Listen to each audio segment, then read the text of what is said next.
ನಮಸ್ಕಾರ ಸ್ನೇಹಿತರೆ, ಇವತ್ತಿನ ವಿಡಿಯೋದಲ್ಲಿ ಕ್ರಿಸ್ಪಿಯಾಗಿ ಕ್ರಂಚಿಯಾಗಿ ತುಂಬಾ ಸುಲಭವಾಗಿ ಮನೆಯಲ್ಲಿರುವ ಸಾಮಗ್ರಿಗಳನ್ನೇ ಬಳಸ್ಕೊಂಡು ಕಬಾಬ್ ಯಾವ ರೀತಿ ಮಾಡೋದು ಅಂತ ತೋರಿಸ್ಕೊಡ್ತಾ ಇದ್ದೀನಿ. ನೋಡಿ, ಮೊದಲಿಗೆ ನಾನಿಲ್ಲಿ ಸಣ್ಣದು ಚಿಕ್ಕ ಬಾಯ್ಲರ್ ಕೋಳಿಯನ್ನು 1 kg ಆಗೋಷ್ಟು ತೊಗೊಂಡಿದ್ದೀನಿ. ಮೀಡಿಯಮ್ ಆಗಿ ಪೀಸ್ಗಳಾಗಿ ಕಟ್ ಮಾಡ್ಕೋಬೇಕು. ಜಾಸ್ತಿ ದಪ್ಪನಾಗಿದ್ದರೆ ಏನು ಅಷ್ಟೊಂದು ಚೆನ್ನಾಗಿರಲ್ಲ, ಸ್ವಲ್ಪ ಸಣ್ಣಕ್ಕೆ ಇದ್ರೇ ಚೆನ್ನಾಗಿರುತ್ತೆ. ಚೆನ್ನಾಗಿ ತೊಳೆದ್ಬಿಟ್ಟು ಅದರಲ್ಲಿ ನೀರೆಲ್ಲನೂ ಹಿಂಡಾಕ್ಬಿಟ್ಟು ಹಾಕ್ಕೋಬೇಕಾಗುತ್ತೆ. ಈಗ ಇದಕ್ಕೆ ಮೊದಲಿಗೆ ನಾನು 1 ಚಮಚ ಆಗುವಷ್ಟು ಚಿಕನ್ ಮಸಾಲವನ್ನು ಸೇರಿಸ್ತಾ ಇದ್ದೀನಿ. ಹಾಗೆ ಗರಂ ಮಸಾಲ ಅರ್ಧ ಟೀ ಚಮಚದಷ್ಟು ಸೇರಿಸ್ತಾ ಇದ್ದೀನಿ. ಚಿಕನ್ ಮಸಾಲ ಗರಂ ಮಸಾಲ ಹಾಕೋದ್ರಿಂದ ಟೇಸ್ಟ್ ಅನ್ನೋದು ಚೆನ್ನಾಗಿರುತ್ತೆ. ಯಾವುದೇ ಕಾರಣಕ್ಕೂ ನಾವು ನೀರಲ್ಲಿ ಮಿಕ್ಸ್ ಮಾಡ್ಕೋಬಾರ್ದು, ಮೊಟ್ಟೆಯಲ್ಲಿನೇ ಮಿಕ್ಸ್ ಮಾಡ್ಕೋಬೇಕಾಗುತ್ತೆ. ನೀರೆಲ್ಲ ನೀಟಾಗಿ ಹಿಂಡಾಕಬೇಕು. ಚಿಕನಲ್ಲಿ 2 ಮೊಟ್ಟೆಯನ್ನು ಸೇರಿಸ್ತಾ ಇದ್ದೀನಿ ಇಲ್ಲಿ ನಾನು 1 kg ಚಿಕನ್ಗೆ. ಹಾಗೆ ಅರ್ಧ ಹುಳಿನಷ್ಟು ನಿಂಬೆಹಣ್ಣಿನ ರಸವನ್ನು ಸೇರಿಸ್ತಾ ಇದ್ದೀನಿ. ನೀವು ಇಲ್ಲಿ ಬೇಕು ಅಂದರೆ ವಿನಿಗರನ್ನು ಅಷ್ಟೇ ಸೇರಿಸ್ಕೋಬೋದು. ರುಚಿಗೆ ತಕ್ಕಷ್ಟು ಉಪ್ಪನ್ನು ಸೇರಿಸ್ತಾ ಇದ್ದೀನಿ. ನಾನು ಯಾವುದೇ ರೀತಿ ಕಬಾಬ್ ಪೌಡರ್ ಏನು ಮಿಕ್ಸ್ ಹಾಕ್ಕೊಂಡಿಲ್ಲ, ಮನೆಯಲ್ಲಿರೋ ಪೌಡರ್ಗಳನ್ನೇ ಬಳಸ್ತಾ ಇದ್ದೀನಿ. ಅರ್ಧ ಟೀ ಚಮಚದಷ್ಟು ಪೆಪ್ಪರ್ ಪೌಡರನ್ನು ಸೇರಿಸ್ತಾ ಇದ್ದೀನಿ. ಹಾಗೆ 4 ಚಮಚ ಆಗುವಷ್ಟು ಕಾರ್ನ್ಫ್ಲವರನ್ನು ಸೇರಿಸ್ತಾ ಇದ್ದೀನಿ. ಕಾರ್ನ್ಫ್ಲವರ್ ಸಾಲಿಲ್ಲ ಅಂದರೆ ಇನ್ನೂ ಸ್ವಲ್ಪ ಹಾಕ್ಕೊಳ್ಬೇಕಾದ್ರೆ ಮಿಕ್ಸ್ ಮಾಡ್ಕೋಬೋದು. ಮೊದಲಿಗೆ ಒಂದು ಸತಿ ನೀಟಾಗೆಲ್ಲ ಮಿಕ್ಸ್ ಮಾಡ್ಕೋಬೇಕಾಗುತ್ತೆ. ನಾನು ಯಾವುದೇ ರೀತಿ ಫುಡ್ ಕಲರನ್ನು ಏನು ಮಿಕ್ಸ್ ಮಾಡಿಲ್ಲ ಇಲ್ಲಿ ನಾನು. ಅಚ್ಚ ಖಾರದ ಪುಡಿ 1-2 ಚಮಚ ಆಗುವಷ್ಟು ಸೇರಿಸ್ತಾ ಇದ್ದೀನಿ. ನಮ್ಮ ಖಾರಕ್ಕೆ ನೋಡಿಕೊಂಡು ಸೇರಿಸ್ಕೋಬೇಕಾಗುತ್ತೆ ಅಚ್ಚ ಖಾರದ ಪುಡಿ.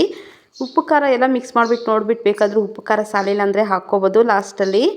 ಹಾಗೆ ಇನ್ನೂ ಸ್ವಲ್ಪ ಸೇರಿಸ್ಕೊತಾ ಇದ್ದೀನಿ. ಕಾರ್ನ್ಫ್ಲವರು ಸ್ವಲ್ಪ ಮೆತ್ತಗೆ ಇದೆ, ಆದ್ದರಿಂದ ಇನ್ನೂ ಮತ್ತೆ 1-2 ಚಮಚ ಆಗುವಷ್ಟು ಕಾರ್ನ್ಫ್ಲವರನ್ನು ಸೇರಿಸ್ಕೊಂಡು ಎಲ್ಲ ನೀಟಾಗಿ ಮಿಕ್ಸ್ ಮಾಡ್ಕೋಬೇಕಾಗುತ್ತೆ. ಹಾಗೆ ಶುಂಠಿ ಬೆಳ್ಳುಳ್ಳಿ ಪೇಸ್ಟನ್ನು 1 ಚಮಚ ಆಗುವಷ್ಟು ಸೇರಿಸ್ತಾ ಇದ್ದೀನಿ ಇಲ್ಲಿ ನಾನು. ನೋಡಿ, 1 ಚಮಚ ಆಗುವಷ್ಟು ಶುಂಠಿ ಬೆಳ್ಳುಳ್ಳಿ ಪೇಸ್ಟನ್ನು ಸೇರಿಸ್ತಾ ಇದ್ದೀನಿ. ಸೇರಿಸ್ಬಿಟ್ಟು ಒಂದು 5-10 ನಿಮಿಷ ಬಿಟ್ಟರೆ ಸಾಕು. ಟೈಮ್ ಇದ್ದರೆ ಒಂದು ಅರ್ಧ ಗಂಟೆಗಳ ಕಾಲ ಆದರೂ ಸರಿ. ಟೈಮ್ ಇಲ್ಲ ಅಂದರೆ ಒಂದು 5-10 ನಿಮಿಷ ನೆನೆಯೋಕ್ಕೆ ಬಿಟ್ಟರೆ ಸಾಕು. ಚೆನ್ನಾಗಿ ಉಪ್ಪು ಖಾರ ಅನ್ನೋದು ಚೆನ್ನಾಗಿ ಹಿಡ್ದಿರುತ್ತೆ ಚಿಕನ್ಗೆಲ್ಲನೂ. ಎಣ್ಣೆ ಚೆನ್ನಾಗಿ ಕಾಯಿಸ್ಕೋಬೇಕು. ಚೆನ್ನಾಗಿ ಕಾದಾದ ಮೇಲೇ ಹಾಕಬೇಕು.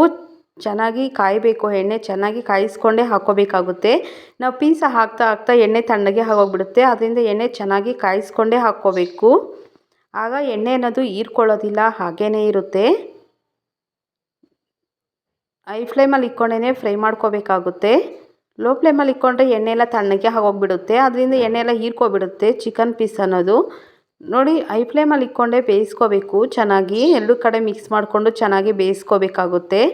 ನಾವು ಪೀಸ್ ಹಾಕಿದ ತಕ್ಷಣ ಎಣ್ಣೆ ಅನ್ನೋದು ತಣ್ಣಕ್ಕೆ ಆಗೋಗ್ಬಿಡುತ್ತೆ. ಅದರಿಂದ ಹೈ ಫ್ಲೇಮಲ್ಲಿ ಇಟ್ಕೊಂಡು ಚೆನ್ನಾಗಿ ಫ್ರೈ ಮಾಡ್ಕೋಬೇಕು. ಎರಡು ಕಡೆಯೂ ಕ್ರಿಸ್ಪಿ ಆಗೋವರೆಗೂ ಚೆನ್ನಾಗಿ ಫ್ರೈ ಮಾಡ್ಕೊಂಡ್ರೇ ಚೆನ್ನಾಗಿರುತ್ತೆ. ನೋಡಿ, ಫ್ರೈ ಆಗಿದೆ.